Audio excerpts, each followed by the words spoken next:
देखिए, मेडिटेशन इतना simple concept है जिसको बहुत कॉम्प्लिकेट किया हुआ है सभी ने। मेडिटेशन में हम एक कनेक्शन जोड़ते हैं, एक रिलेशनशिप डेवलप करते हैं इस दुनिया की सबसे खूबसूरत चीज़ के साथ, और वो है गॉड। हमें कर्म करना चाहिए, भगवान पे नहीं यकीन करना चाहिए। लेकिन अगर हम ये सोचते हैं तो भगवान से हमें जो शक्ति मिलती है हम उससे खुद को दूर कर लेते हैं। बिल्कुल, क्योंकि उनसे हमें जो शक्ति मिलती है वो हमें सच में बहुत मदद करती है, सिर्फ पढ़ाई में नहीं, सिर्फ प्रोफेशन में नहीं, हर एक चीज़ में, जिंदगी जीने में। पहले हर कोई हिटलर बोलता था। अच्छा। क्योंकि मैं इतनी शॉर्ट टेम्पर्ड थी, मेरे फ्रेंड्स कम, मतलब अदरवाइज ज़्यादा थे, क्योंकि बहुत जल्दी गुस्सा आता था। और 7 years प्लस हो गए ये प्रैक्टिस करते हुए, ऐसा एक भी मोमेंट नहीं है कि मुझे कंप्लेंट हो किसी और से या खुद से। कोई कंप्लेंट्स नहीं आपको लाइफ में? सबसे बड़ा चेंज और सबसे मेजर ब्यूटीफुल चेंज ये है, कोई कंप्लेंट नहीं रही। तो हम हर समय ये बातें करते भी नहीं और हमें करने की जरूरत भी नहीं है। देखिए, भगवान को हम हमारे एक्शंस से दिखाते हैं। हम कोई भी काम, साधारण कर्म ही कर रहे हैं, लेकिन वो बहुत डिफरेंटली कर रहे हैं। वही परमात्मा को दिखाने का तरीका है। उनकी बात करके हम सिर्फ भगवान को दिखाएं, ये प्रीचिंग होती है। तो हम टीचिंग नहीं करते, प्रीचिंग भी नहीं करते, we reach out to people in their hearts. भगवान को अपने एक्शन से दिखाएंगे। 3 तरह के लोग होते हैं। एक होते हैं कि फुल नॉलेज हो किसी चीज़ के बारे में, दूसरा होता है कि ज़ीरो नॉलेज हो, और तीसरा होता है हाफ नॉलेज हो। आज ज़्यादातर लोग हाफ नॉलेज लेके घूम रहे हैं। बिल्कुल। तो सभी को ब्रह्मा कुमारी के बारे में कुछ बातें पता है।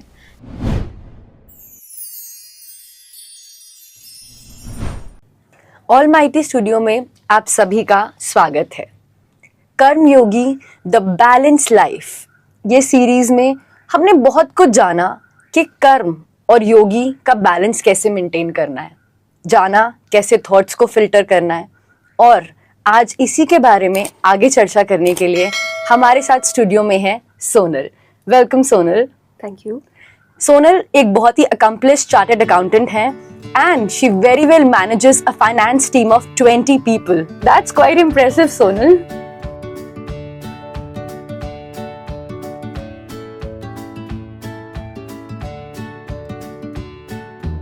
तो यहाँ पर हम सोनल से जानेंगे आज कि इनकी नज़र में कर्म योगी कौन है। तो आपके साथ शुरुआत करते हैं आज इसी बात पर कि आपको क्या लगता है कि कर्म योगी कौन होते हैं? क्या आप मानते हैं कि आप एक कर्म योगी है?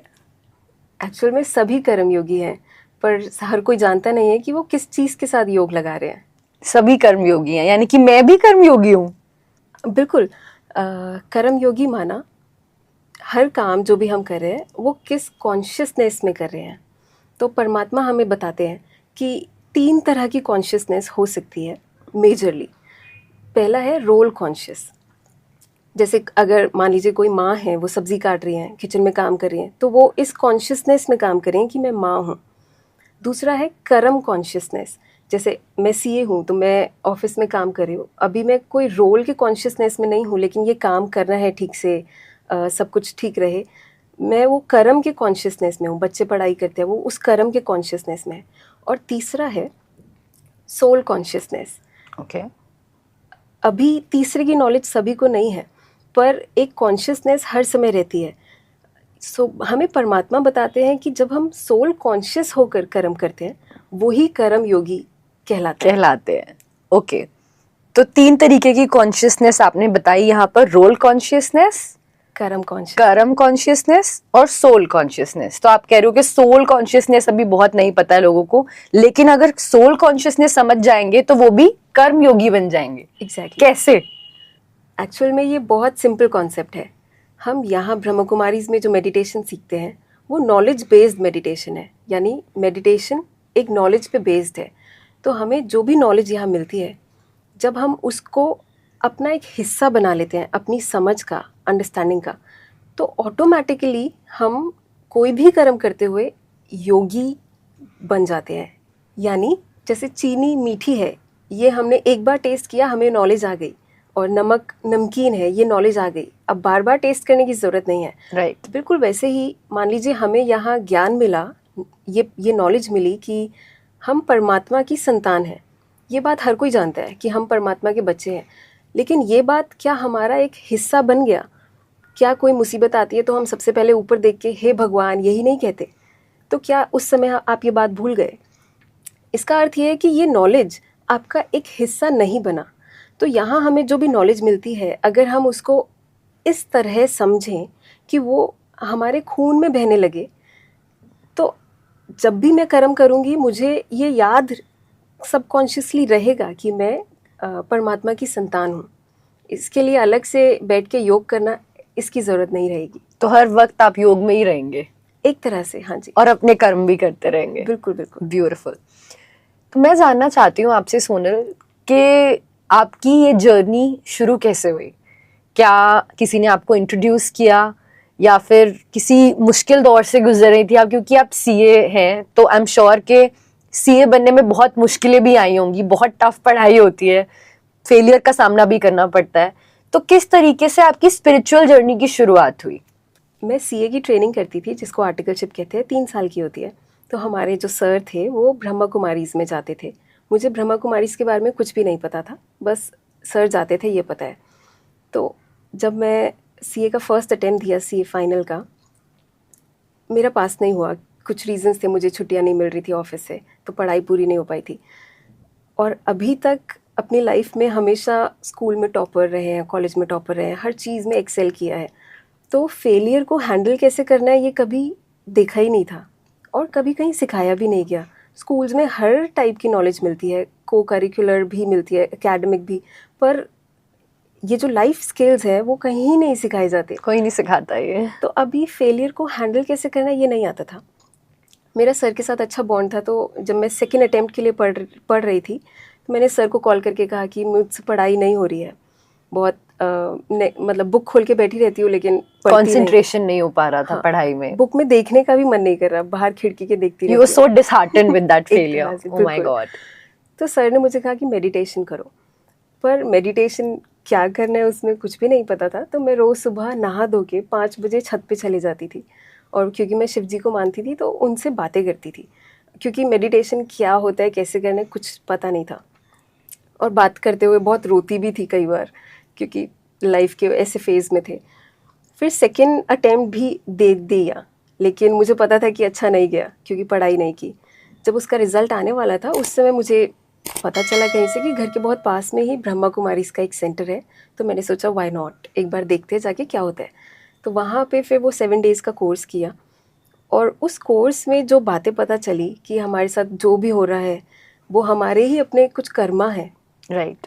और उनको हैंडल करने के लिए परमात्मा से शक्ति कैसे लेनी है, वो सब सीख के सुन के इतना अच्छा लगा कि ऑल्दो सेकेंड अटेम्प्ट में भी मुझे पता था मैं फेल होंगी, पर इस बार जब रिज़ल्ट आया था तो मैं डिसहार्टेंड नहीं हुई थी। जैसे आपने कहा, मुझे ये पता था कि अब इसे हैंडल कैसे करना है, और उस पॉजिटिविटी और एनर्जी के साथ भगवान को याद करते हुए मैं थर्ड अटेम्प्ट में फिर सीए बनी। वाओ। और वहाँ से मेरी ये सीए स्पिरिचुअल जर्नी स्टार्ट हुई। और सीए भी बन गए और स्पिरिचुअल जर्नी भी शुरू हो गई। क्या बात है, डबल फायदा हो गया आपका। तो जब ये जर्नी आपकी इतनी ब्यूटीफुल शुरू हुई, कहते हैं ना कि इंसान अपने आप वहाँ पहुँच जाता है जहाँ पहुँचना होता है, तो जब ये जर्नी शुरू हुई उसके बाद आपको क्या चेंजेस नज़र आए अपनी लाइफ में? क्योंकि सिर्फ एक फेलियर तो नहीं है, बहुत सारी ऐसी चीज़ें होती हैं जो लाइफ में फेस करनी पड़ती हैं। जब आप ऑफिस जाते हो, काम करते हो, फियर होता है, कंपटीशन होता है, तो क्या उन सब चीज़ों को हैंडल करने की भी शक्ति आपके अंदर आ गई? What changes did you see? Actually ये कहना गलत नहीं होगा कि 180 डिग्रीज चेंज हो गया। वाओ। मुझे पहले हर कोई हिटलर बोलता था। अच्छा। क्योंकि मैं इतनी शॉर्ट टेम्पर्ड थी। मेरे फ्रेंड्स कम, मतलब अदरवाइज ज़्यादा थे, क्योंकि बहुत जल्दी गुस्सा आता था, और पॉजिटिव रहते थे लेकिन गुस्से के कारण हर चीज़ स्पॉइल कर देते थे, Right. खुद का भी मूड, बाकियों का भी। तो सबसे पहला चेंज तो ये आया कि सबसे बड़ी बात तो मैं कहूंगी कि आपने एक्सेप्ट किया इस बात को, ये बहुत पॉजिटिव चीज है, क्योंकि अपने बारे में ये चीज, ये अवेयरनेस होना कि आपका ये प्रॉब्लम था और आपने ओवरकम किया है, so that's commendable. Sorry to interrupt you. No problem. Okay, next. तो सबसे बड़ा चेंज मुझ में ये आया कि गुस्सा चला गया, लेकिन उससे ज़्यादा जो गुस्सा बाहर नहीं करे लेकिन अंदर गुस्सा आ रहा है या अंदर डिस्कम्फर्ट है कोई भी लेवल पे, वो भी चला गया।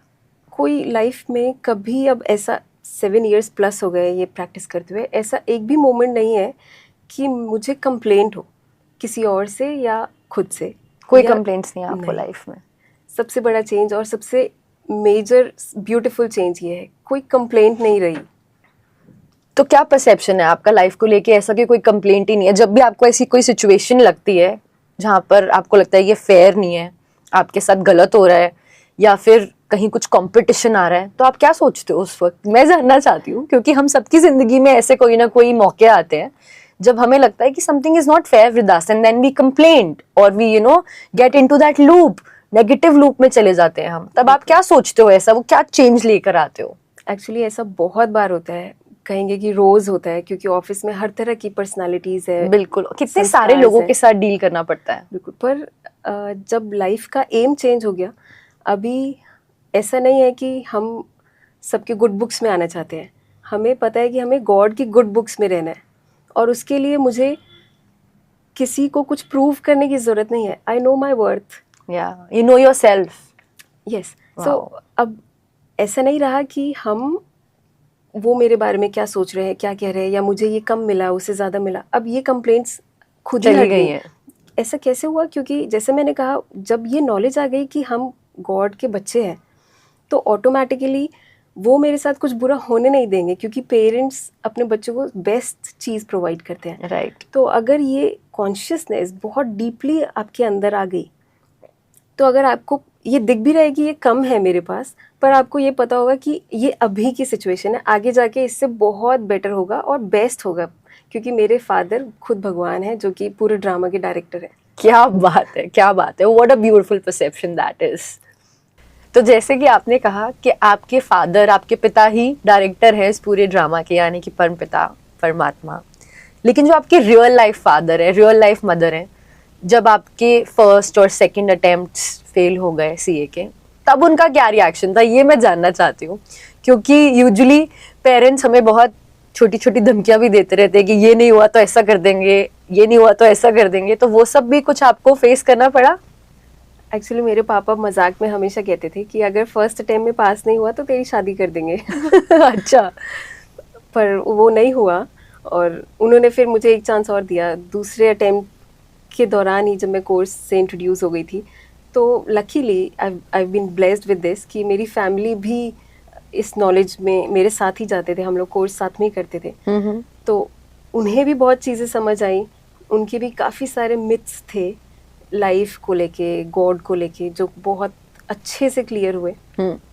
तो हम लोग सब साथ में घर पे इस बारे में डिस्कस भी करते थे, बहुत हेल्दी डिस्कशन रहता था। एक्चुअली वो मुझे, इसीलिए मैं इस जर्नी पे ज़्यादा आगे बढ़ पा रही हूँ, क्योंकि मेरी फैमिली से फुल सपोर्ट है और हम लोग साथ में ये सब डिस्कस करते हैं। तो कभी उन्हें डर नहीं लगा कि अभी आप, इतनी छोटी उम्र है आपकी और आप राजयोग मेडिटेशन कर रहे हो, उन्हें ये नहीं लगा कि शायद आप सबसे डिटैच हो जाओ या कहीं योग में चले जाओ?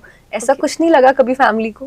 देखिए, 3 तरह के लोग होते हैं। एक होते हैं कि फुल नॉलेज हो किसी चीज़ के बारे में, दूसरा होता है कि ज़ीरो नॉलेज हो, और तीसरा होता है हाफ नॉलेज हो।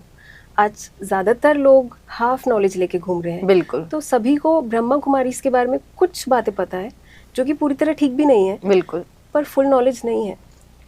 हम लोग ज़ीरो नॉलेज के साथ वहाँ गए थे, हमें कुछ भी नहीं पता था, इसीलिए हमने कुछ प्री कंसीव्ड चीज़ें मन में बनाई नहीं थी कि यहाँ ये होता है, यहाँ ये कराते, वो ऐसा नहीं था। तो हम बिल्कुल एक ब्लैंक पेज की तरह गए थे, और जब वहाँ जाके एक्चुअल में देखा कि यहाँ सब कुछ बहुत ब्यूटीफुल है, ये जो नॉलेज है, जो मेडिटेशन है, जो कोई भगवान को उस तरह से मानता भी नहीं है, वो भी अगर ये नॉलेज समझेगा तो उसको क्लैरिटी से समझ आएगा कि गॉड कौन है और वो कैसे काम करते हैं। जब ये सब हमने समझा, उसके बाद सभी की थिंकिंग बहुत अच्छे लेवल पे चेंज हुई, बहुत बहुत अमेजिंगली चेंज हुई। तो अब आपकी फैमिली भी आपके साथ आती है? हाँ जी। क्या बात है, तो पूरी फैमिली बैठकर साथ में राजयोग मेडिटेशन करती है? बिल्कुल। तो फैमिली तो आपकी बहुत सपोर्टिव है, राइट? लेकिन जब आप वर्क प्लेस पे जाते हो तो वहाँ पर लोगों को जब आप पता चलता है कि आप ब्रह्मा कुमारी से जुड़े हुए हो, तो उनका कुछ अलग, वो आपका कोई फायदा उठाने की कोशिश करते हैं कि तो बहुत स्वीट है, ये तो किसी को कुछ नहीं कहेगी, ज्यादा काम दे देते हैं आपको, या कुछ भी, मतलब ऐसा कोई एक्सपीरियंस होता है आपके साथ कि लोगों का बिहेवियर चेंज हो जाता है उस बात को जानने के बाद? हाँ जी बिल्कुल, फर्स्ट मीटिंग से ही उनको लगने लगता है कि आप कुछ डिफरेंट हैं, बोलने के तरीके से या कामनेस देख के। तो एक दो मीटिंग्स के बाद उन्हें पता चलता है अगर कि हम ब्रह्मा कुमारी से जुड़े हैं, तो वो डेफिनेटली वो कभी ऐसे भी लोग हैं जो फ़ायदा उठाने का ट्राई करते हैं, जैसे ज़्यादा काम दे दिया या हमें पुल डाउन करने का ट्राई कर रहे हैं राइट, कि ये कुछ नहीं कहेंगी। राइट। और ऐसे भी लोग होते हैं जो हमसे जानना चाहते हैं कि आपको वहाँ क्या बताते हैं, आप कैसे इस तरह रहते हैं, काम और कोऑपरेटिव बिल्कुल। जैसे मेरी प्रीवियस एम्प्लॉयमेंट में एक पीएन थे जो बहुत गुस्से में रहते थे, वो कभी काम ही नहीं करना चाहते होते थे, हर समय गुस्सा करते थे, उनका काम सिर्फ फाइल्स देने का था, यहाँ तक कि सर को भी वो फाइल 1 घंटे बाद देते थे, चाहे अर्जेंट काम हो। तो जब मैंने उनका ये नेचर समझा, मैंने सोचा कि इसको कैसे हैंडल करना है, काम तो कराना ही पड़ेगा, तो उनको बहुत एक्स्ट्रा इज्जत देनी शुरू करी, बहुत इज्जत। नॉर्मली ऑफिस पहुँचते ही गुड मॉर्निंग भैया कैसे हो, और यूजुअली पूरे दिन में भी एक्स्ट्रा रिस्पेक्ट देने से उनका नेचर तो वही रहा, पर मेरे साथ वो पूरी तरह बदल गए। मेरा काम भाग भाग के करने लगे। राइट। तो हमें इस नॉलेज में भगवान यही सिखाते हैं कि हर एक परिस्थिति को बैलेंस के साथ, विद नॉलेज, समझ के साथ कैसे हैंडल करना है। बिल्कुल। हर एक तरह के लोग, चाहे वो कोई भी इंटेंशन से आपसे बात कर रहे हो, पर एक समझ और बैलेंस्ड तरीके से हम उनके साथ डील करते हैं। राइट। तो सोनल, ये तो आपने मुझे बताई कि वो जो पीएन थे उनके साथ आपने कैसे मैनेज किया, बट जैसे हमने स्टार्टिंग में बताया था that right now you are managing a team of 20 people, so that is quite a task. वो आप कैसे मैनेज करते हो, क्योंकि वहाँ पर अथॉरिटी आपकी है, आप मैनेज कर रहे हो, टीम आपकी है, डिफरेंस ऑफ ओपिनियंस भी होते होंगे, हर किसी का अपना पर्सपेक्टिव भी होता होगा, तो इन सिचुएशंस को आप कैसे कामली इजीली डील करते हो, या कभी वहाँ पर गुस्सा कर देते हो, या कैसा रहता है वहाँ पर, वो मैं जानना चाहती हूँ। How this knowledge comes in handy, ये जो हम राजयोग मेडिटेशन में नॉलेज सीखते हैं, मेडिटेशन सीखते हैं, क्या उससे कुछ चेंज आता है, हेल्प करता है वो वहाँ पर? देखिए, ये बहुत अच्छा क्वेश्चन है, क्योंकि when you are dealing with a group of people, सबके अपने सेट ऑफ संस्कार हैं, नेचर है, अपने परसेप्शंस हैं। वो आपको कोई वो ये नहीं देख रहे कि आप बॉस हैं, वो ये देख रहे हैं कि आप उन्हें काम दे रहे हैं और वो उनको काम नहीं करना। इस तरह के भी लोग हैं। तो और कई बार ऐसे केसेस में आपके भी अपने कार्मिक अकाउंट्स होते हैं कईयों के साथ, तो वो भी आते हैं सामने। कोई बहुत रूड है, उसका नेचर ही ऐसा है। अब इन सबको डील करने में ये नॉलेज बहुत ज़्यादा हेल्प करती है, वरना यूजुअली ऐसा होता है कि बाहर चाहे कैसा भी हैंडल किया हो, अंदर ज़रूर सब परेशान हो जाते हैं कि ये ऐसा बोलता है, ऐसा करता है। लेकिन ये नॉलेज बाहर कैसे हैंडल करना है ये तो सीखते ही हैं, पर अंदर कैसे काम रहना है, डिस्पाइट कि कोई क्या कर रहा है, कैसे कर रहा है, क्या बोल रहा है, वो बहुत अच्छा लगता है इसमें। जो आप वर्ड यूज़ कर रहे हो, ये नॉलेज, तो उस नॉलेज मैं जानती हूँ कि इट्स अ वास्ट नॉलेज और आपको पूरा कोर्स करना पड़ेगा सेंटर पर जाकर और समझ आएगा तब, लेकिन कोई एक ऐसा की पॉइंट जो इस नॉलेज से आप हमें बता पाएं जो आपको हेल्प करता है ऐसी सिचुएशंस में, एक ऐसा की पॉइंट जो हमारे जितने भी व्यूअर्स हैं उनको भी हेल्प करेगा? मैंने यहाँ रोल और रियलिटी का बैलेंस रखना सीखा है। ओके। मैं पहले क्या होता था, हम रोल में रह के किसी को काम अलॉट कर दिया, लेकिन इस बात से एम्पथाइज नहीं कर पाते थे कि वो काम कर पाएगा या नहीं, कैपेबल है या नहीं। लेकिन अब मैं ये समझ पाती हूँ, उन सभी से एम्पथाइज कर पाती हूँ, और रोल में रह के एक अथॉरिटी से उनको काम दिया, पर उनके रियलिटी को देखते हुए उनके साथ हम बाद में फिर सेपरेटली बात भी करते हैं कि ये हो सकता है अभी या नहीं, या कितना हुआ, और फिर वो जब अपनी प्रॉब्लम रखते हैं तो हम उसको फिर रिजॉल्व करते हैं। तो मैं सिर्फ उनकी एक बॉस नहीं हूँ, हम लोग एक फैमिली की तरह ही रहते हैं हर समय। और ये बैलेंस कैसे मेंटेन करना है, ये मैंने यहीं आके सीखा है। पहले ये देखा भी था और यही करते थे कि बस काम दे दिया और उसके बाद कोई मतलब नहीं है, मैं अपनी अथॉरिटी में हूँ, इस तरह रहते थे। पर फिर ये समझा कि सामने वाले व्यक्ति की स्टेट ऑफ माइंड देखते हुए उसके साथ, उसको साथ लेके कैसे चलना है, उसको बैलेंस कैसे करना है, ये इस नॉलेज से सीखा। Wow, and that truly makes you a good leader. तो मतलब बॉसी फील नहीं करते हैं वो बिल्कुल भी, कि आप उनको बॉस अराउंड नहीं करते हो, एक फैमिली की तरह उनको साथ लेके चलते हो। बिल्कुल। और ये आपने स्पिरिचुअल नॉलेज से ही सीखा है। हाँ जी। ब्यूटिफुल। सोनल, आप एक यंग मेडिटेटर हो और यूजुअली ये सोचा जाता है कि जो मेडिटेशन है ये बुजुर्ग लोग करते हैं या फिर ओल्ड एज में करा जाता है, लेकिन आज बहुत सारी यूथ आपको देख रही है इस वक्त, तो उनको आप अगर बताना चाहो कि मेडिटेशन जो है वो आपके लिए क्या है और उनकी जिंदगी में वो कैसे एक रोल निभा सकता है, तो उस पर आप क्या बताना चाहते हो? देखिए, मेडिटेशन इतना सिंपल कॉन्सेप्ट है जिसको बहुत कॉम्प्लिकेट किया हुआ है सभी ने। मेडिटेशन में हम एक कनेक्शन जोड़ते हैं, एक रिलेशनशिप डेवलप करते हैं इस दुनिया की सबसे खूबसूरत चीज़ के साथ, और वो है गॉड। अब वो सबसे खूबसूरत चीज़ क्यों है, वो हम तब समझ पाएंगे जब हम गॉड को समझेंगे। जैसे आपने कहा, हम यूथ हैं और एक्चुअल में हमारी ही एज सबसे ज़्यादा दूर है गॉड से। राइट। हमें लगता है भगवान के लिए टाइम नहीं है या उनकी नीड नहीं है।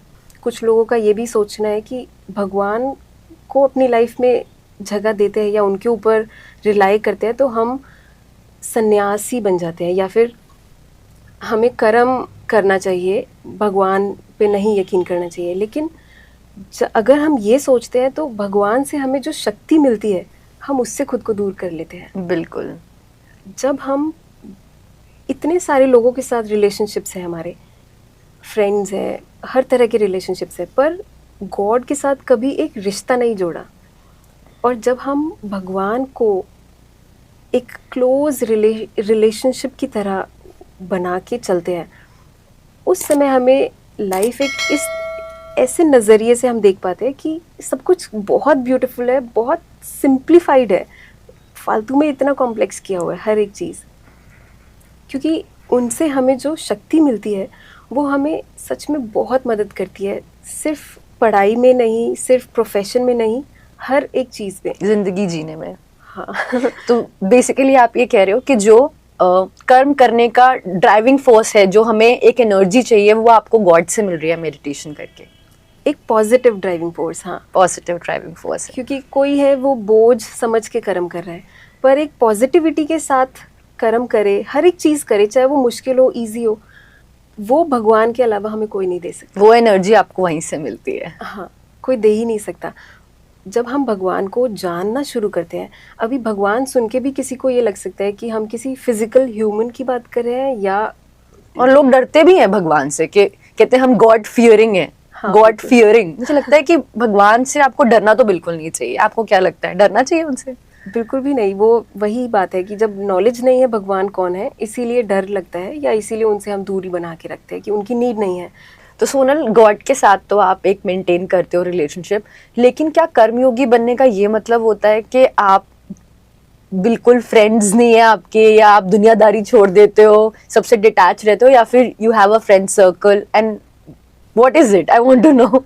नहीं, फ्रेंड्स हैं, बहुत हैं। बल्कि ये देख के अच्छा लगता है कि जब भी उनको कोई प्रॉब्लम आती है लाइफ में, तो सबसे पहले पर्सन जिसको वो रीच आउट करते हैं वो मैं होती हूँ, क्योंकि उन्हें पता है कि ये सेंसिबल आंसर देगी, सोच समझ के, नॉलेज के साथ, जो कि पहले नहीं था। पहले हम भी ऐसे कुछ भी सोच के आंसर करते थे, लेकिन अभी हमें पता है कि क्या कोई भी सिचुएशन को कैसे हैंडल करना है, तो हम उनकी हेल्प कर पाते हैं। राइट। और इसके साथ साथ ऐसा नहीं है कि हम हंसी मजाक नहीं करते या बिल्कुल अलग होके रहते हैं, ऐसा बिल्कुल भी नहीं है। कई बार तो जब हम सब फ्रेंड्स मिलते हैं तो मन में मुझे उनकी बातें सुन के हैरानी भी होती है और हंसी भी आती है कि इतने छोटी छोटी बातों को लेके वो प्रॉब्लम फील कर रहे हैं, जबकि ये बात कुछ भी नहीं है। तो मैं ये देख पाती हूँ कि मैं कितनी प्रिविलेज्ड हूँ, ब्लेस्ड हूँ कि मुझे ये प्रॉब्लम्स नहीं लगती अगर मैं उनकी जगह होती। तो क्या आप उनको हेल्प करते हो फिर वो पर्सपेक्टिव दिखाने में, और लोग आपकी हेल्प एक्सेप्ट कर पाते हैं? ज़रूर, बिल्कुल करते हैं, लेकिन हर एक सोल की अपनी कैपेबिलिटी है। अगर उसको परमात्मा से जुड़ के एक शक्ति नहीं मिल रही तो वो पूरी तरह तो वो अप्लाई नहीं कर पाएगा, लेकिन दे डू एक्नॉलेज कि हाँ ये सही है, पर वो कर पाते हैं या नहीं वो उनकी कैपेबिलिटी पे डिपेंड करता है। लेकिन कुछ लोग ऐसे होते हैं ना, उनको लगता है कि अगर बहुत ज्यादा हम भगवान की बातें कर रहे हैं या स्पिरिचुअल बातें कर रहे हैं तो लोग कभी कभी बोर होना शुरू कर देते हैं या फिर दूर भागते हैं। तो ऐसा भी कभी हुआ है? हम हर समय ये बातें करते भी नहीं और हमें करने की ज़रूरत भी नहीं है। देखिए, भगवान को हम हमारे एक्शंस से दिखाते हैं। हम कोई भी काम साधारण कर्म ही कर रहे हैं, लेकिन वो बहुत डिफरेंटली कर रहे हैं। वही परमात्मा को दिखाने का तरीका है। उनकी बात करके हम सिर्फ भगवान को दिखाएं, ये प्रीचिंग होती है। तो हम टीचिंग नहीं करते, प्रीचिंग भी नहीं करते, we reach out to people in their hearts, भगवान को अपने एक्शन से दिखा के। And that's what makes you a true कर्म योगी। All right, thank you so much Sonal कि आज आप हमारे स्टूडियो में आए और आपने इतनी अच्छी बातें हमारे सभी व्यूअर्स को बताई। Thank you. Thanks to you too, thank you. तो आज हमने जाना सोनल से कि वो क्या समझती हैं कर्म योगी के बारे में और उनकी जर्नी के बारे में जाना। अगले एपिसोड में एक और कर्म योगी को यहाँ पर लेकर आएंगे और उनसे बातें करेंगे। तब तक के लिए आप मुझे दीजिए इजाजत। धन्यवाद। अगर इस वीडियो से संबंधित आपका कोई सवाल है तो आप हमें कमेंट सेक्शन में बता सकते हैं। और अगर आप हमसे जुड़ना चाहते हैं या निशुल्क राजयोगा मेडिटेशन सीखना चाहते हैं तो डिस्क्रिप्शन में दिए हुए नंबर पर कॉल करें या फिर www.brahmakumaris.com पर जाकर अपने नजदीकी सेवा केंद्र का पता प्राप्त करें। धन्यवाद।